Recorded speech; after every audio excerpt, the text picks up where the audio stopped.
Alright, ladies and gentlemen, Fab's in the house, and welcome back to the channel. Today I'm in the house with something pretty cool. Right over here I got the Reate Kickstop Reate Knives F22 right inside this box. I'm gonna check it out, I'm gonna check out the look, the sound, the feel, and you know what you guys can check out? Fablades.com and see what is going up there. So let's see this fella right over here. It comes with this nice box with the magnetic flap, logos, some informations. It's padded right over here and spongy up top. So pretty cool box. And here we have this nice guy. Look at this. It looks pretty cool. Let's just check the measurements because we got 8 centimeters, pretty much 8.2 long blade and a handle of what is that, 12 centimeters. So overall, this fella is 20 centimeters, not super small. For example, you guys get to see a small Sebenza 21 and a large Sebenza right up top. Yeah, it's right in the middle, so it's not like too small, not too big. It's pretty fine. I'm just gonna show you very small, very few knives for size comparison, because I mean, just Chris Reeve knives, Shirogorov, they're enough, right? F3, Neon. What do you want to know about knife size? This is going to be a clear idea of the size of this fella, which is, I have to say, made by Reate, of course, very well made. 385 bucks if you want to get it new. What is this guy? This is Jared Ozer F22 with a kickstop from Lee Williams, made in a accessible package by Reate. It is, I would say, a liner lock with this protruding, right? I wouldn't call this, yeah, I would say liner lock, right? You get some nice carbon fiber scales. Look at this, very smooth, nicely done. Look at this shield. This thing is screwed in from the inside, by the way. Nicely done. You get a pivot with some nice colors, both sides, nice and shiny. It's very well made. It's contoured, so it's not just flat, so it's gonna feel pretty good in the hand. It's nicely rounded off all around the edges, so yeah, it's pretty sleek. You have of course, as we said, this flipper tab right over here, which is a kickstop technology, let's say. So it basically hides, look at this, when you deploy the blade, right? Because it's just gonna get in touch right there and just hide along the back of the handle. So pretty slick looking. Looks kind of like a slip joint when it's open, but no, it's a flipper. And with a nice flipper tab, nice jimping going on over here. It's not chamfered, but it's gonna do the job pretty nicely. It's snappy. You have a pretty good manufacturing skills going on in this one.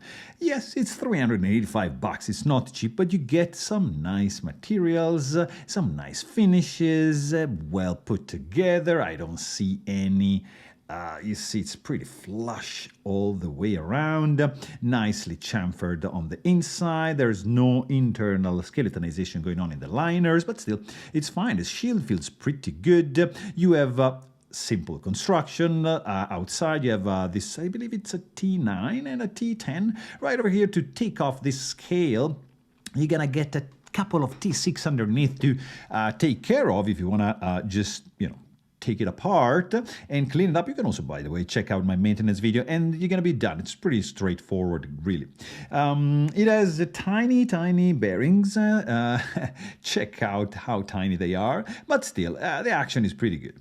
Also, what is good is that there is a stainless steel lock face insert. Look at that, it's nicely done. The thing that is not like super, and you probably guessed it, yeah, it's the accessibility to the lock bar. Because, for example, yeah, let's talk about accessibility. Right over here, you can just easily access that and get your knife close.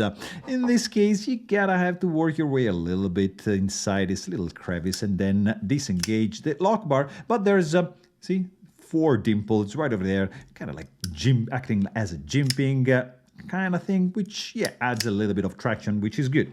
I like this thing, this little accent, you know, coming out, popping out from the carbon fiber on the lock side. I don't mind it.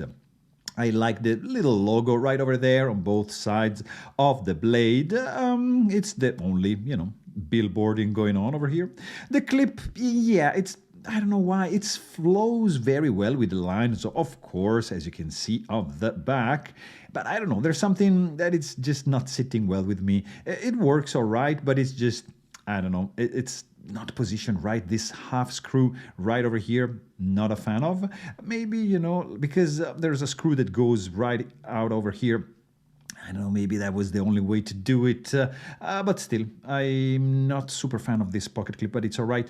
Nice backspacer with chamfer all the way around, so it creates that little, you see, that little line, which is nice. I like it. No lanyard hold solution for this fella right over here, but it's fine. It's not a big deal. So the handle is pretty good. There's also, you know, M390 steel, of course. There's no jimping really on the back of the handle. This, it's not gonna feel it. It's just actually working for the flipper tab right over here. Right positioning, so just pretty snappy. Not so much right up here, pretty slippery. There's no chamfering, no crowning right over here, but a little bit of swedging going on at this point and creates like this nice shape right at the tip of the blade. You get, this is, I believe this is a flat grind, maybe like, yeah, it's flat, yeah. You have bidirectional grind lines from the belt going vertically right over here, and a nice satin horizontal finish on the flats. Pretty interesting sharpening choil going on over here. It thickens a little bit at the end, as you can see. There is a nice chamfering right over here, and it's pretty flush. There is just a little bit, I don't know if you can see, of lock bar protruding, which you can feel it, but it's not, it's nothing crazy. Not really a finger choil, by the way, but still, it's done pretty well. I like this little touch right over here at the tip. Of course, the blade is center, and the action is, it's all right.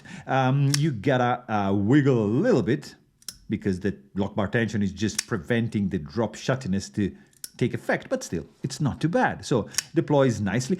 What I really not a fan of this thing, and it's weird because it's the sound. Guys, like, I don't like it. And also when it closes, I don't know why, the kickstop, it makes like, I don't know if you can hear, some sounds that I'm really not a fan of. So not, you know, the end of the world, but still,